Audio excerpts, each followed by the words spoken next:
Yo, what up? It's Proverbial Boy here in Beverly Hills on Rodeo Drive. And today I want to talk to you about the so-called intermediate plateau and what it takes to break through that. Now, if you don't know what the intermediate plateau is in reference to, what it means is you're able to go up and introduce yourself to people, no problem. You're able to have those people become interested in you. You're able to make basic connections pretty easily, but you're just not getting the results you want despite having that sort of intermediate level of skill. So the question becomes, how do you actually break through that? Now, I believe that the best way to go about this is to bear in mind the guiding principle, the overarching guiding principle of persistence. So basically what we're talking here is a spectrum, and on one end you have detachment, on the other hand you have determination. Now, determination can lead to screwing you up through over control, but it can be useful when blended with detachment to the outcome. It's important to realize you've got your whole life to get good. And another thing that's very important to remember is you are a process, you are not a product. It's very easy to start to think of yourself as some sort of fixed product, particularly if you're talking about dating where it's so results oriented.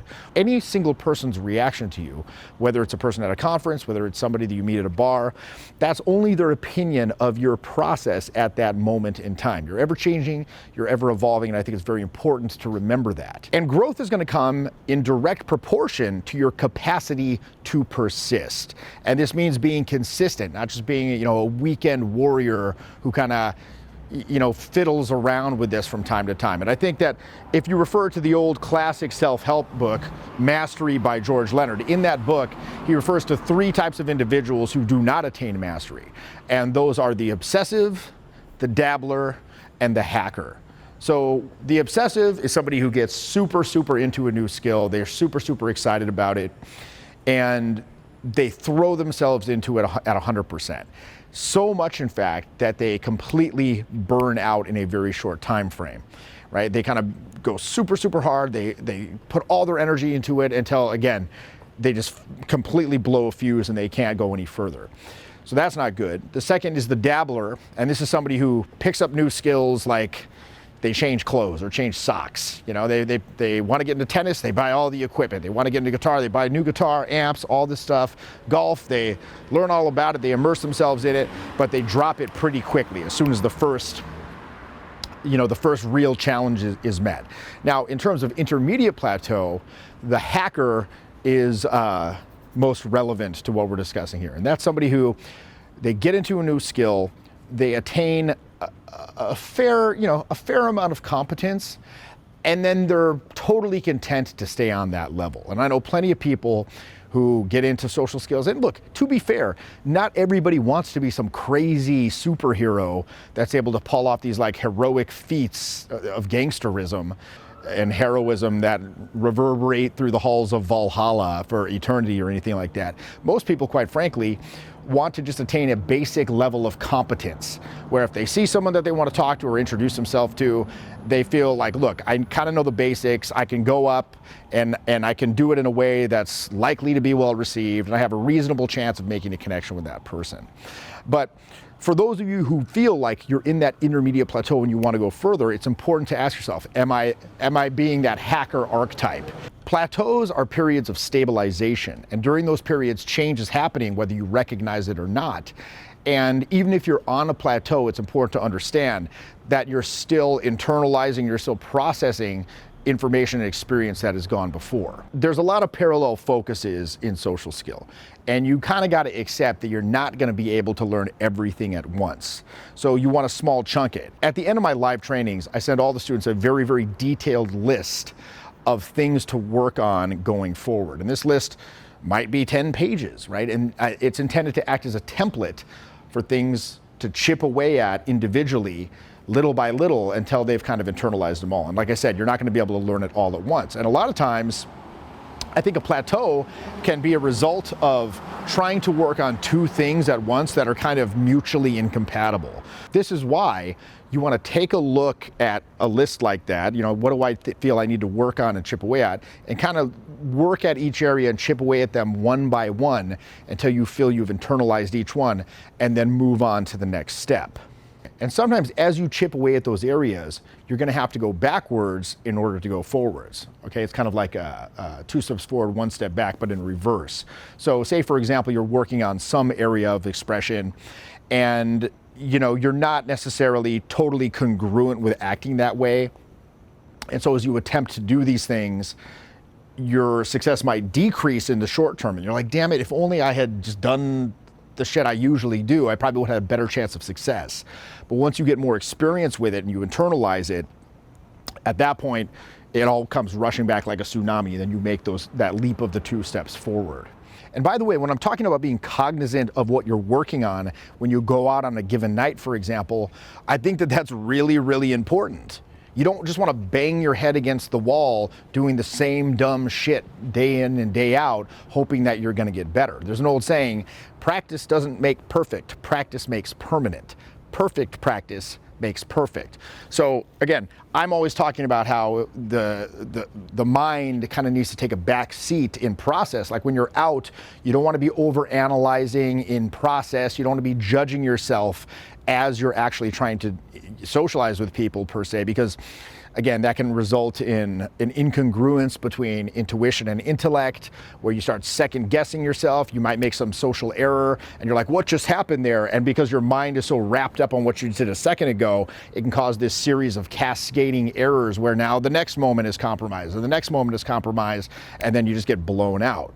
But I think that, we don't want to give intellect short shrift, and you need to be very thoughtful about what you're working on every time you go out and you're working on your social skills. You're like, tonight I want to work on XYZ. Okay, where are my weaknesses? What do I want to work on tonight? What do I want to work on this week? What are my lessons from tonight? And so again, I know a lot of people, they just go out and they just do the same dumb shit day in and day out. And some of these people, I've known these guys, I've seen them going out and trying to meet people for years, and they don't get any better. They literally do not get any better for like a decade. There's one guy in particular, and he's just, I can think of, and this guy's, again, very content to hack around with his current level of success. So having said all of that, let's examine what are the actual plateaus when it comes to somebody who's trying to learn social skills. Well, first off, you've got the beginner plateau. And in the beginner plateau, you can't even talk to people. You might go out with the intention of meeting new people, introducing yourself, and you can't even make yourself do that. You can't make yourself go up. You're so stifled, you're so stuck in your head, you're so shut down with inhibition and attention entanglements, you can't even take that first action. Okay, so you get over that, and then you learn how to go up, and you learn how to introduce yourself, and you learn how to get people interested in you, right? Okay, this interaction's going good. Okay, they get to that social hook point where they go from thinking, who is this person? Why are they talking to me? To, okay, this person's cool. Let's continue talking to them. And you can get to that fairly consistently. But the next plateau, when you get to this stage, is now you can get them to talk to you, you can get them interested, but you can't introduce your intention into the interaction. That intention could be anything. It could be your intention to have them become a new client, a new business partner, a new romantic partner. So again, you can talk to them at this point. You can go and introduce yourself, but you can't introduce your intention into the interaction for fear of it being shot down or it ruining the interaction. Okay, so now you get to what most people are talking about when they refer to the intermediate plateau. You can go up, you can talk to people, you can put your intentions on the table, and you can even have them be interested. They can say, okay, all right, I'm open to that idea, but then you can't close the deal, right? You can't pull the trigger. You're like, I'm at the precipice where I have to acknowledge that ultimately it's their decision and it's going good. It's going good. If I try to close the deal, it might stop going good. They might say no, and then I'm back to ground zero. I had to talk to 10 leads to get somebody who was this interested in my product. I had to talk to 10 people in the bar before I got to this person who liked me this much. And if I try to take it to that next level and close the deal, they might say no, and then I'm, again, back to ground zero. And I'm gonna have to do all that legwork over again before I can find somebody who likes me this much. So this is, again, traditionally when we talk about the intermediate plateau in social skills, that's what we're talking about, an inability to close the deal. You can go up, you can talk, you can get people interested, but when it comes time to close the deal, you balk. And you just go, until eventually, a lot of times it's just like, okay, whatever, this guy's full of it, where's the beef? And they just excuse themselves from the situation. Very often, you'll have people who are just, they're willing to buy right there. You have a client who's willing to buy right there, but you just keep selling, you just keep selling. They're like, okay, I want to pay. How can I pay? Like, when are you going to shut up and like sell me the damn product here, right? And then again, eventually if you don't, very often they'll remove themselves from the situation. So many years ago, like I said, I realized that I was in this plateau. I was able to go up, meet people, get interest, but I just wasn't having as much success as I probably should have given all of that. So what did I do? I made a resolution in my head that whatever it took, I was going to crack through that plateau. And so what I did was the following.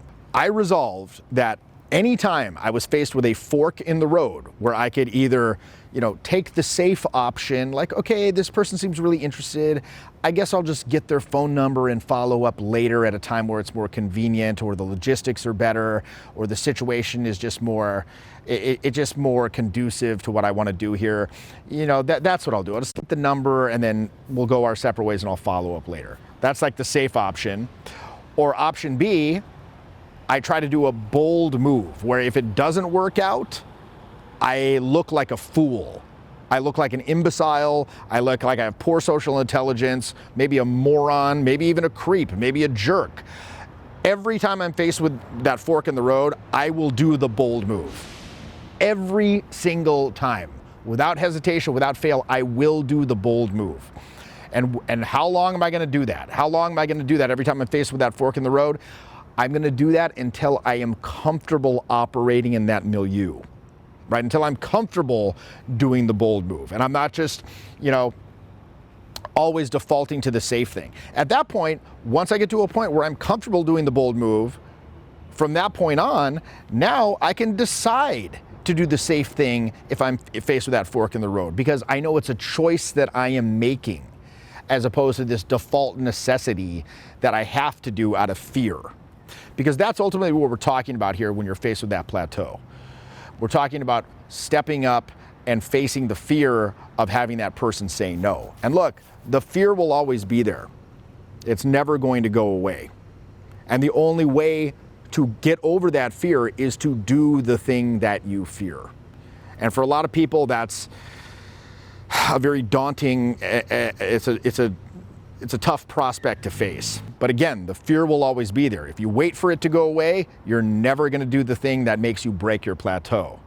And furthermore, I really believe that the cumulative sense of powerlessness that comes from not stepping up and jumping through the fear is far more damaging to you than actually just sucking up and doing it. The only way to break through is to do the thing that you fear. And once you do that, most of the time, that fear is exposed for the illusion that it actually was. And you'll be like, damn, why didn't I do that long ago, right?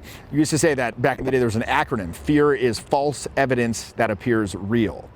So again, very often, once you step up and do it, you're like, that was the best thing I ever did. I should have done that years ago. So you want to try to become aware through exercise as well as performance of the types of energy uses that you fear. And these fears are very often carefully hidden, right? It's like out of sight, out of mind. However, once you're able to tease them out, and we do this, say, for example, in my mentoring through a variety of exercises that are designed to diagnose the energy uses that you fear and where these inhibitions lie, typically by putting additional demands on your communication system, and in response, the inhibition will rise up to meet those increased demands and become magnified and thereby become noticeable. And then you can begin that process of release, expansion, and then more powerful communication.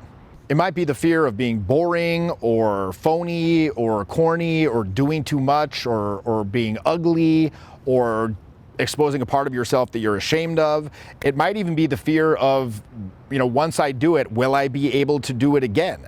You want to explore them all. Because at the end of the day, so much of charisma training and social skills training is about doing something that we're really conditioned not to do, which is expose weaknesses. As I said before, these fears and these inhibitions, we've held them to be useful and necessary for so long that we don't even notice them. Very often they're below your threshold of awareness. So it's a process, again, like I said, of teasing those out through introspection and diagnosis And again, sort of accepting, like honoring them, right? Saying, look, this was useful to me at one time. I felt this was necessary for my protection. I don't need to do this anymore. I'm going to let this go. And letting it go. And by doing so, you're transforming what were formerly default necessities into simply choices on a field of choice potential that you could make. It's just another choice you can make, right? You could make, as I said before, once you've let go of that fear of doing the bold move, now you can do the safe thing if you want, right? Because as I always say, individual choices gain power in direct proportion to the larger field of choice potential surrounding them. So again, investigating where you have inhibitions, where you have fears, transforming those default necessities that you have to do into choices and giving them power in the process. And that is how you break the intermediate plateau. This has been Jeffy. I hope you've enjoyed this. Please like and subscribe, yada, yada, yada, and I'll see you next time. Jeffy.